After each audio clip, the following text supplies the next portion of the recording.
Hola, ¿cómo están chicos que están estudiando la materia de biología? Vamos a ver el tema de estructura del ADN y el ARN. Vamos a ver algunos fenómenos que se suscitan tanto en el ADN como en el ARN, que son el de la replicación, transcripción, traducción, que se refiere a la síntesis de proteínas, y vamos a tocar el punto de código genético que posteriormente vamos a desarrollar también más a detalle, porque ese es motivo de otra tarea. Pues ya estuvimos viendo la conformación de la célula, ya vimos cuál es el proceso para la nutrición, tanto de la célula como de un organismo, ya en su conjunto. Y en esta ocasión vamos a tocar otro de los puntos, yo diría centrales, para comprender la biología. Algunos le llaman hasta el libro de la vida, que es el ADN y el ARN. Vamos a ver que el ADN y el ARN, son las causas de los caracteres genéticos de los seres vivos.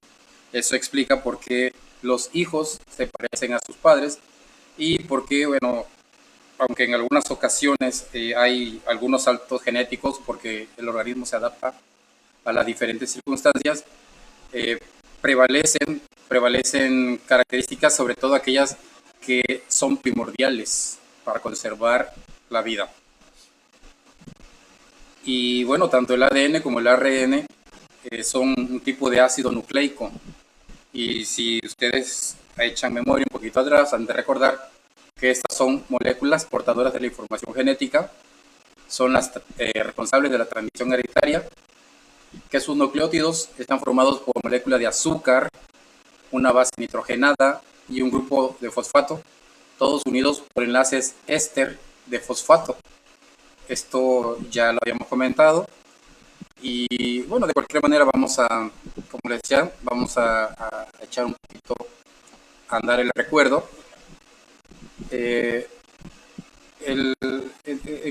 este ADN y ARN resulta que tenemos moléculas de pentosa, que es un tipo de azúcar, y aquí está la diferencia, es lo que le da el nombre tanto al ARN como al AADN, porque la ribosa, la pentosa llamada ribosa, es el que tiene el ARN, ¿verdad? Y el ADN tiene desoxirribosa. Entonces aquí se explica la diferencia en el nombre. Vamos a ver que tienen bases pirimídicas. Por un lado tenemos citosina, timina y uracilo. Esto nos va a explicar también cuando nosotros codificamos, pues el aspecto genético. Y tienen las bases púricas llamadas adenina y guanina. Aquí pues se presenta la ilustración y van a notar algunas diferencias entre las bases púricas y las bases pirimídicas. Una de ellas, si se dan cuenta, bueno, las bases púricas están en par, tienen doble enlace. Además, el anillo que conforman tiene forma de, fíjense ustedes, 1, 2, 3, 4, 5. Tiene forma de pentágono, ¿verdad? Una de ellas. El otro tiene 1, 2, 3, 4, 5, 6. Mientras que las bases pirimídicas solamente pues tienen un enlace, son sencillos. Y nótese que el anillo tiene forma de benceno, o sea, de 6 carbonos, 1, 2, 3, 4, 5, 6. Esa sería la diferencia entre una y otra. Y bueno, las otras son, ya lo habíamos comentado, son azúcares, ¿verdad? Ahí la diferencia también son pentosas porque tienen 5 carbonos, 5 lados, y vienen 1, 2, 3, 4, 5, igual el de acá, 1, 2, 3, 4, 5. Son pentosas, pero le decía, nótese la conformación. Esto es lo que haría la diferencia. Aquí tenemos, ¿verdad?, un OH, aquí tenemos solamente una H. Deben de tener en cuenta de esto que acabamos de comentar, que los azúcares son moléculas formadas por 5 carbonos, ya lo decíamos, por eso son pentosas. La ribosa en el segundo carbono tiene un grupo hidroxilo, ya lo ven aquí ustedes. Tenemos cuántos carbonos de esta pentosa, 1, 2, 3, 4, 5. Este es el segundo carbono. ¿Qué es lo que tiene? La ribosa tiene un grupo hidroxilo ahí, OH. Mientras que la desoxirribosa en el segundo carbono, miren, 1, 2, 3, 4, 5, de los 5 carbonos, en el segundo tiene este hidrógeno. Y ahí estaría la diferencia molecular entre la ribosa y la desoxirribosa, y es lo que determina el nombre y es lo que cambia todas las características de ambos ácidos. También recordar que las bases nitrogenadas son moléculas orgánicas que contienen nitrógeno. Y hay dos tipos, la purina y la pirimidina. Hace rato lo anotamos. Teníamos la purina y la pirimina. Pero entre la purina existe la adenina y la guanina. Nótense que tienen un doble enlace, ¿verdad? Hay dos anillos unidos para el caso de las purinas. Y entre la adenina y la guanina igualmente se observan diferencias. La guanina tiene por aquí un oxígeno. En caso de la guanina, junto a su nitrógeno, tiene un hidrógeno, ¿verdad? Entonces, he ahí la diferencia entre la purina, entre la adenina y la guanina. Mientras que las pirimidinas pueden ser la citosina, la timina y el uracilo que mencionábamos hace rato. Igual, aquí pueden observar las diferencias moleculares, aunque son anillos, aunque tienen 6 lados, en alguno de esos anillos habría diferencias.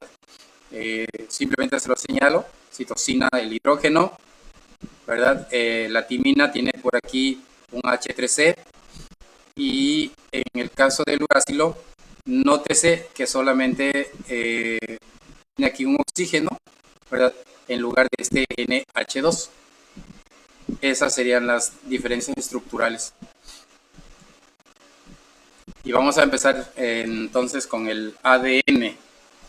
¿Qué es el ADN? ¿Cómo lo definimos? Por su función. Y la función del ADN es almacenar, conservar y transmitir la información genética de una célula a las células hijas. Quiere decir que el producto de las células madre se va a repetir así como en una copia en las células hija con todas sus características. Entre otras cosas, significa que una parte de nuestro organismo, no importa si es el cabello, una parte del corazón o una parte de la espalda, tendrían la misma constitución. ¿Verdad? El ADN es el constituyente primario de los cromosomas de las células. Recordar que los cromosomas son filamentos condensados de ácido desoxirribonucleico. Lo pueden ver aquí en una célula. Está el núcleo y pueden notarse los filamentos que andan ahí, que serían los cromosomas. Estos son los que estamos centrando nuestro interés, en los que tendríamos que identificar las características para entender más o menos el proceso de reproducción del ADN, y posteriormente del ARN. Estos cromosomas están compuestos por estos hilos que ustedes pueden darse cuenta, que a la vez contienen las sustancias que mencionamos, algunas de ellas, timina, adenina, guanina, citosina, etcétera. Y eso también nos permite entender los momentos en los que se reproducen, los que sacan una copia y cómo intervienen estos compuestos. Respecto al ADN, fue descubierto hace poco, relativamente. Tiene que aproximadamente 70 años, poquito menos, 68 años. Fue descubierto por Watson y Crick, que propusieron un modelo tridimensional de doble hélice en forma de escalera. O sea, esto es muy común para ustedes porque lo ven mucho en películas y programaciones y comerciales y en todos lados. Ahorita ya es parte del lenguaje común. En sus tiempos, pues, fue incluso motivo del premio Nobel de biología. Estos biólogos dedujeron que las bases nitrogenadas están divididas en púricas, esto ya lo habíamos dicho, adenina y guanina, pirimídicas, timina y citosina, unidas por puentes de hidrógeno. Si recuerdan, el puente de hidrógeno es uno de los fenómenos que explica la unión de dos átomos y por lo tanto también la conformación de sustancias, ¿verdad? Es una de las fuerzas que existen entre los átomos, entre las moléculas. Entonces, ¿dónde lo podemos ver? Pues precisamente aquí. Este puente de hidrógeno permite la unión de adenina con timina y guanina con citosina. Y ya pues de una vez, vean la diferencia en esta ilustración entre el RN y el ADN. Vean la diferencia que este es un espiral doble. Y vean que el RN pues es un espiral sencillo. Sin embargo, ustedes pueden notar ahí esto es solamente representación, ténganlo siempre en cuenta. Existen aquí como unos tubitos con colores que se refieren a algún tipo de sustancia, que bueno, aquí está, me gustó esta gráfica, me gustó ponérselas por eso, porque aquí nos indicaría qué sustancia es, ¿no? El azul es la citosina, el verde sería la guanina, el amarillo la adenina y el rojo sería la timina. Y vean la conformación y vean los pares que van haciendo, la unión que tenían aquí. Aquí es donde actúa el puente de hidrógeno para conformar o para unir estas dos sustancias que les digo posteriormente nos van a poder explicar el por qué hay una reproducción o una copia, o se puede hacer una copia de manera espontánea o inducida, que es cuando ya el hombre ya le mete mano a este libro de la vida. Entonces, y bueno, aquí esto ya lo habíamos visto también, lo estamos machacando, pero esta es la representación molecular de cada uno de los compuestos que forman parte tanto del ADN como del ARN. ¿Ya? Lo repito, citosina, guanina, adenina, timina y nada más timina. Forman el núcleo básico del ADN. Bien, con respecto al ARN, ¿qué significa ácido ribonucleico? Está constituido por la unión de nucleótidos formados por una ribosa, por eso la ribosa es un azúcar, y tiene una conformación que ya hemos visto, y las bases nitrogenadas púricas, también ya le mencionamos, adenina, guanina, y las pirimídicas, citosina y uracilo. Está formado por un solo filamento polinucleótido. Esto ya lo habíamos dicho, es uno solo. En el caso de DNA son dos. Al realizar la copia genética de las bases del ADN, se une la adenina con el uracilo y la guanina con la citosina. Estas letras que ustedes probablemente puedan notar, ¿verdad? Estas letras se refieren a cada uno de los compuestos que tenemos ahí indicados. La guanina, si es G, la C, si es la citosina, la U sería el uracilo, y así sucesivamente. La A de adenina, y vean que tiene pues una dirección. Tiene una dirección este código que se va generando, código que es como los bloques donde se encuentran estas sustancias. Posteriormente vamos a ver que para poder entender esta codificación se dividen en codones o se dividen, o lo que es mismo en triadas, es decir, 3 de esos elementos que también nos explican la conformación genética y que hay que saber leerlos. Tener en cuenta que el ARN tiene 3 formas. Vamos a presentar aquí estas 3, que sería la de mensajero, el de transporte y el que tiene el ribosonal, ¿no? Vamos a verlo a continuación. Vamos a empezar con el ARNM, que es el mensajero. Este sale del núcleo de la célula. Su función consiste en copiar la información genética almacenada en el ADN y transmitirla hasta el ribosoma.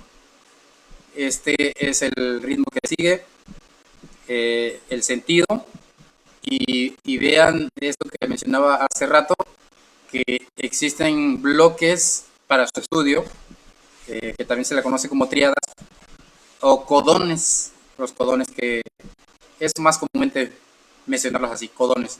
Por si esa palabra no estaba en su vocabulario, pues intégrenla. son las tríadas de sustancias que conforman en este caso el ARN.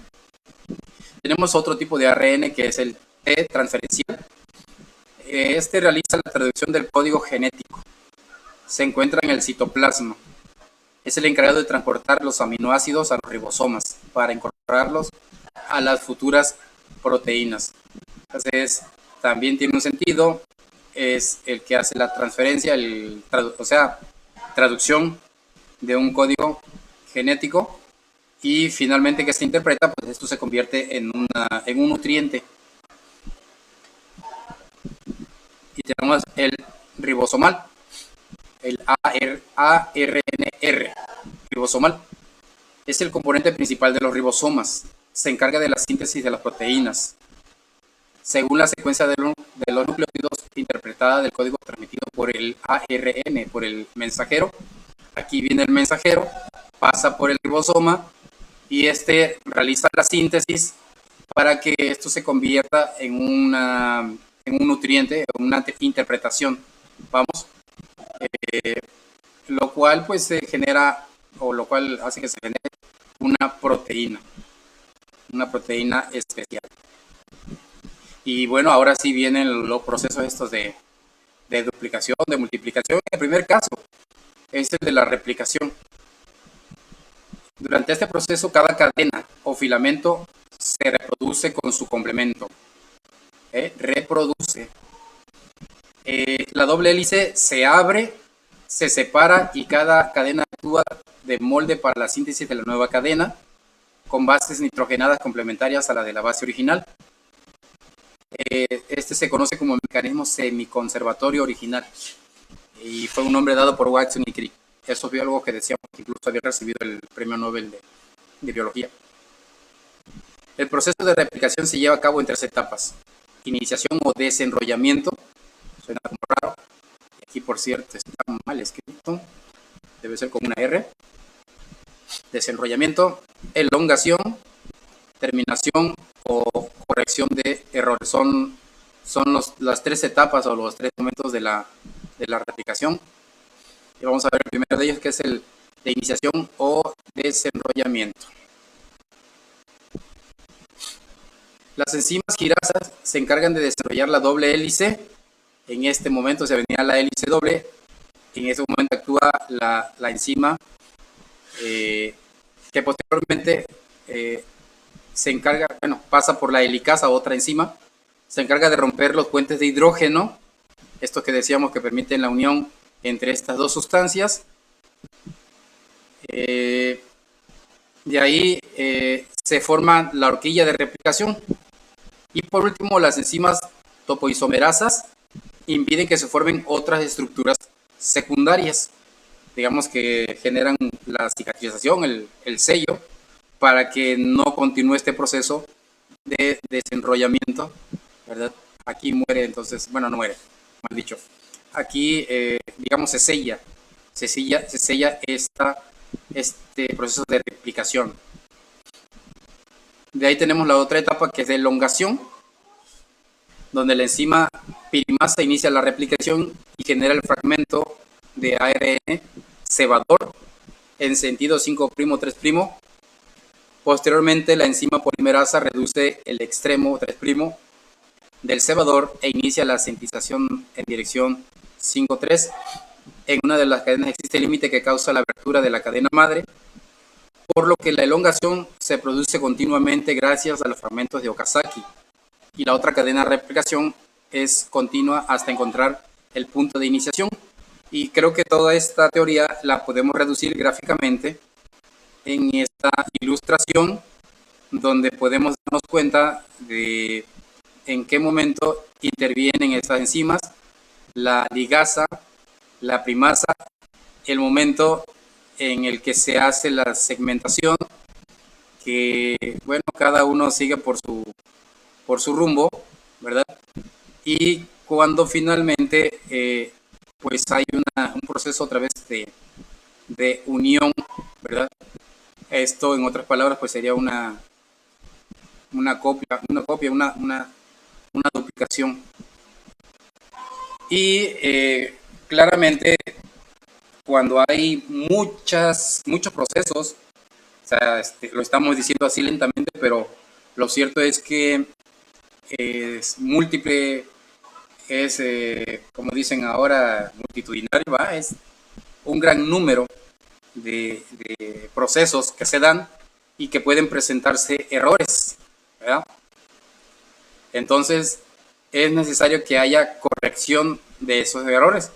¿Y qué creen? Que resulta que en este proceso hay algunos dispositivos, vamos a decirlo así, algunos momentos en los que se da esa corrección. Son los que mencionamos aquí. Dice, al finalizar la etapa anterior, los nucleótidos de cada cadena forman puentes de hidrógeno, otra vez los responsables de esta unión entre dos sustancias. Y la molécula toma o forma parte de la doble hélice. La enzima polimerasa corrige errores cometidos en la replicación y la endonucleasa degrada los cebadores, rellena los huecos usando el extremo 3' de cada cadena anterior. Y finalmente la ligasa se encarga de sellar los cortes que quedan. Y así tenemos la replicación.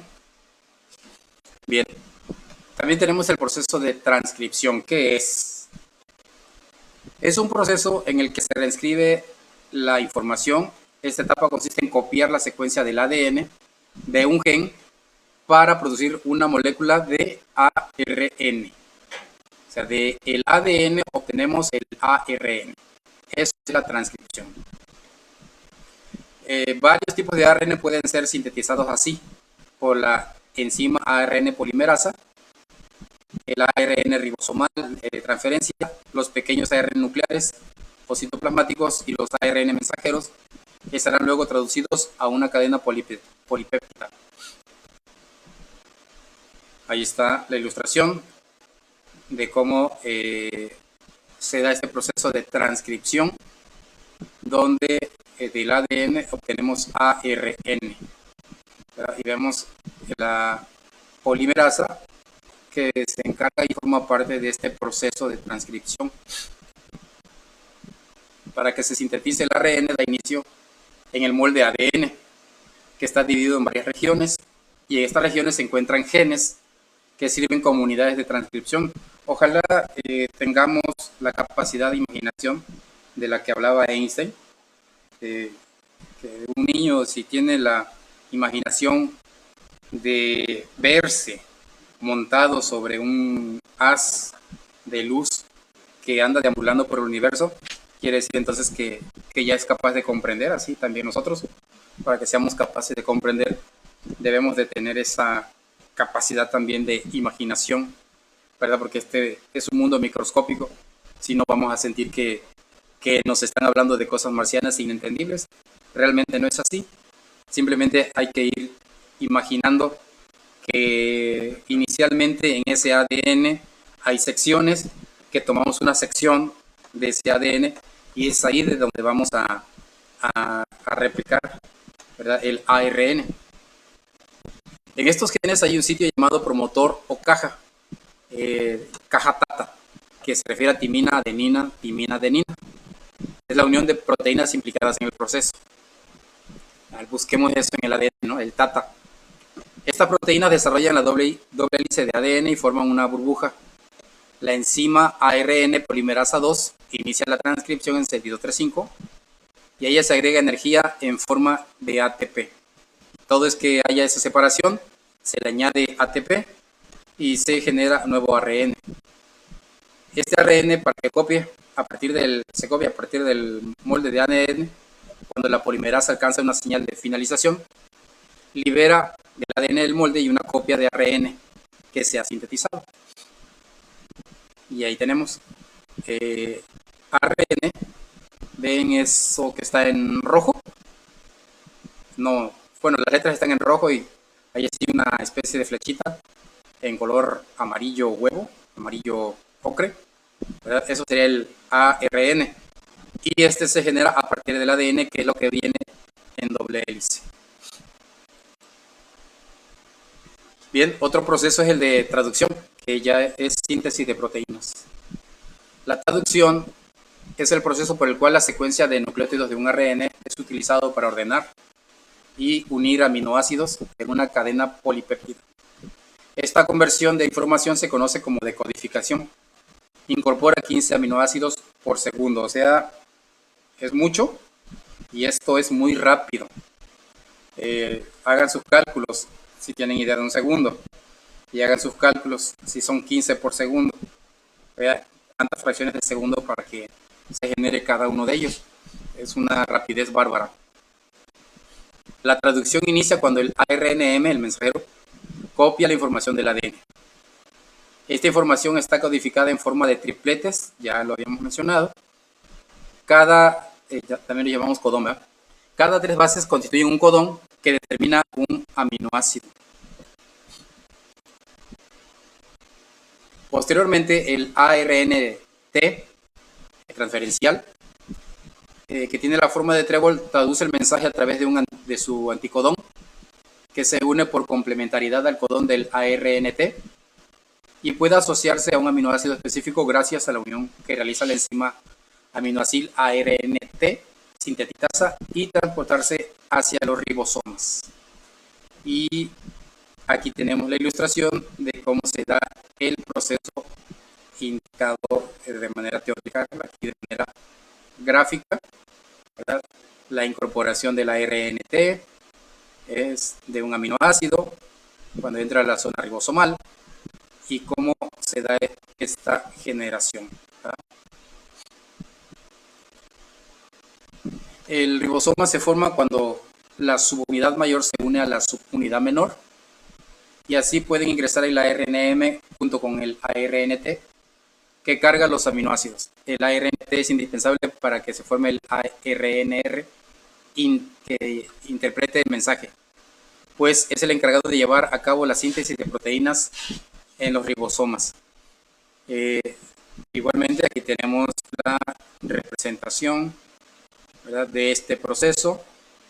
Sean observadores, ¿verdad? Esto que pide yo, no vean la cara de nadie, ¿verdad? Concéntrense y observen los elementos que intervienen, cuáles se involucran en este proceso de alimentación y generación de proteínas, ¿verdad? ¿Cómo se va dando este cambio? Aquí tenemos el ribosoma mayor, el menor, ¿verdad? Y los codones, el AUG. Luego del proceso de elongación, lo que permite la formación del enlace péptido entre los aminoácidos y la formación de la cadena polipéptida, que cuando se libera del ribosoma, este se disocia en sus 2 subunidades ya mencionadas. Se disocia en las 2 unidades ribosomales. Ahí dejamos unos segunditos para que observen.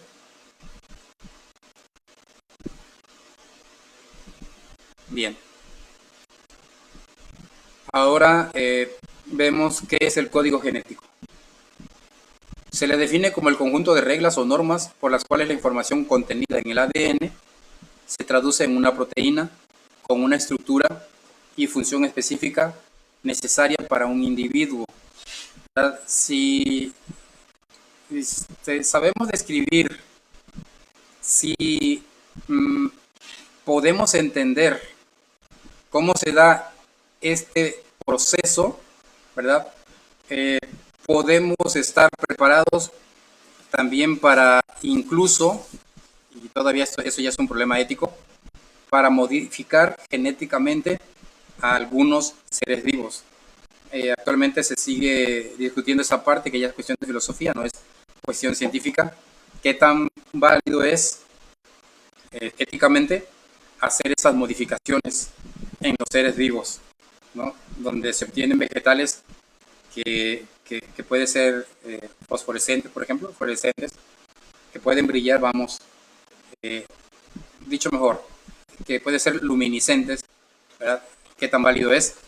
Que se sacan proteínas de seres vivos, animales, pues, que lo son y que le pueden transferir esas características a una planta, por ejemplo, o unir un maíz que es necesario para la conservación de la vida, para la alimentación, y que tiene muchos parásitos y que se le pueden transferir algunas características que, bueno, son nocivas para otros seres vivos que se alimentan del maíz, pero no para la misma planta y tal vez no para los seres humanos. Y también tener en cuenta que pues todavía no se tiene el conocimiento de las consecuencias que puede llegar a tener, ¿verdad? Eh, hay quien está muy a favor porque realmente sí ayuda mucho en la economía, en la manutención, en el progreso. Este tipo de diseños genéticos que se realizan en ingeniería genética, ¿verdad? Pues que son importantes y son necesarios, ¿verdad? Las dos cosas, importantes económicamente y necesarios biológicamente. Parece ser que, pues que hay que seguir discutiendo eso, pero ahorita no lo vamos a hacer. Bien, hay que tener en cuenta las características que vamos a mencionar, características del código genético, porque vamos a entenderlo, no entenderlo del todo, pero sí un poquito, y saber cómo se lee ese código genético. Este código se refiere a la relación entre los codones y los aminoácidos. Bien, dice, un mismo triplete codifica para un determinado aminoácido en diferentes organismos. El código genético es universal porque todos los seres vivos responden de la misma manera a las instrucciones del ADN. O sea, todo el que es ser vivo contiene un código genético. Por eso decimos que es universal. Vamos a observar en todos los seres vivos este triplete, dice, un mismo triplete que va a codificar los aminoácidos. Cada codón, triplete, codifica para un aminoácido determinado, por lo que el código no es ambiguo. O sea, cada ser vivo tiene su código genético. No lo vamos a encontrar igualito en otros. O sea, hay unas características ahí, diferencias infinitamente pequeñas, pero las hay, y por eso cada ser vivo es diferente. Como dicen por ahí, ni siquiera dos gotas de agua son iguales, aunque lo digamos, ¿verdad? Ni siquiera dos gemelos que tienen la misma carga genética es un decir, que tienen la misma carga genética, cantidad de cromosomas, etcétera, pero hay alguna diferencia siempre, ¿verdad? Esos 64 tripletes, 61 corresponden a los 20 aminoácidos existentes, por lo que algunos aminoácidos pueden codificarse por dos o más codones. Seguimos con las características. Existe un codón de inicio, el AUG, y tres codones de terminación. Tenemos UAA, UAG, UGA. Acuérdense que esas son sustancias, ya lo habíamos dicho, uracilo, adenina y guanina. Estos últimos no codifican para ningún aminoácido. La lectura de los codones se realiza de forma continua ya que no existen espacios en blanco. Es una división entonces hecha arbitrariamente para su conocimiento, estudio, clasificación y sobre todo para el entendimiento. Un nucleótido solo pertenece a un triplete, por lo que no puede formar parte de varios tripletes y por lo tanto no se superpone. Repito, son características que debemos de tener en cuenta para entender el código genético. Y aquí tenemos el ejemplo de código genético. Nótese que tienen tres bases, primera base, segunda base, tercera base. Nótese que digamos, en la primera división tiene la simbolización de los compuestos que habíamos mencionado. UC, en este caso de la primera base, vamos a empezar. UCAG, que es el uracilo, ¿verdad? La guanina, la adenina, etcétera. Y ¿qué otra cosa? Bueno, entiéndase que la primera base es la primera parte de este código. Entonces tenemos aquí, si está en U, quiere decir que todos los que están en esta fila van a empezar en U. O sea, van a iniciar en U, la primera base. La segunda base también está en U. Quiere decir que estos en la primera y en la segunda base tienen U. ¿De acuerdo? Pero si tiene C en la segunda base, quiere decir que la segunda parte todos van a estar en C, ¿de acuerdo? Mientras que la terminación, bueno, la tenemos aquí en la última columna de este código, la tenemos a la derecha, y esto nos va a indicar también la letra con la que terminan cada uno de estos códigos. Acompañado con estos codones vienen algunos nombres que algunos los dan en inglés, su nomenclatura en inglés, y bueno, ahí le pusimos también la nomenclatura en español. Si tiene PHE sería FEN, y se refiere a que es fenilalanina, ¿de acuerdo? Bueno, todas tienen noten eso, todas tienen una sigla, ¿verdad? Significado. Acá arriba lo pueden encontrar, pueden encontrar la sustancia a la cual está refiriéndose, y esto nos ayuda a entender la conformación genética de los seres vivos. Como les dije, es solamente presentárselas porque está relacionado con el tema que acabamos de ver del ADN y el ARN, pero esto merece, por supuesto, que un tiempo especial y una tarea especial, ¿verdad? Que ya la veremos. Por mientras, la tarea para esta semana es la que tienen en pantalla. Hay que realizar un listado donde expliques las características del ADN, o sea, pones el ADN y vas poniendo en la parte inferior una característica y la vas a ir explicando, cada una de esas características.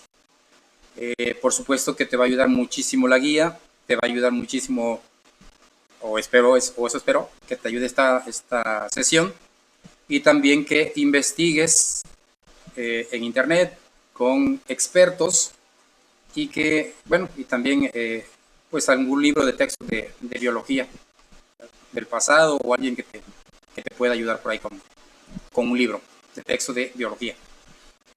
Bien, características del ADN, del ARN. También hay que explicar los procesos de replicación, transcripción y traducción, y características del código genético, estas que acabamos de ver. O sea, no las vas a poner textualmente, en pocas palabras vas a explicar estas características que vimos en esta sesión. Y sería todo por esta ocasión.